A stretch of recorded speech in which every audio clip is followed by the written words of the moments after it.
তোমাদের কাছে চলে এসেছি নতুন একটি গাছ নিয়ে। এই গাছটির নাম যদি জেনে থাকো তাহলে কমেন্ট করে জানিও। নারকেলের খোসা, মোটা বালু আর টবের নিচের ড্রেনটিকে বন্ধ করার জন্য ভাঙা প্রদীপের টুকরো নিয়ে নিয়েছি। আর এদিকে বালি মিক্স, নর্মাল মাটি, গোবর সার, কোকোপিট আর ধানের খোসা নিয়ে নিয়েছি।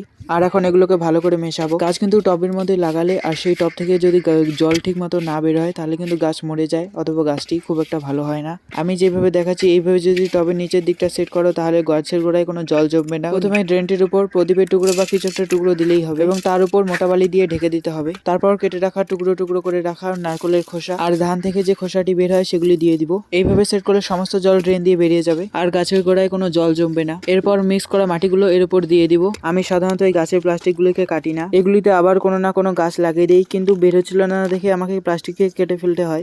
এরপর গাছটিকে ঠিকঠাক করে বসিয়ে দিব, তারপর সাইড থেকে মাটি দেওয়া শুরু করব। আর আজকে কিন্তু আমি গাছের মধ্যে গোবর সার ছাড়া অন্য কোনো রকম সার দেইনি। গাছটি টবে লাগানোর কয়েকদিন পর দিব। গাছটি কিন্তু দেখতে একদম চা পাতা গাছের মতো আর ফলগুলি হয় একদম চেরি ফলের মতো দেখতে।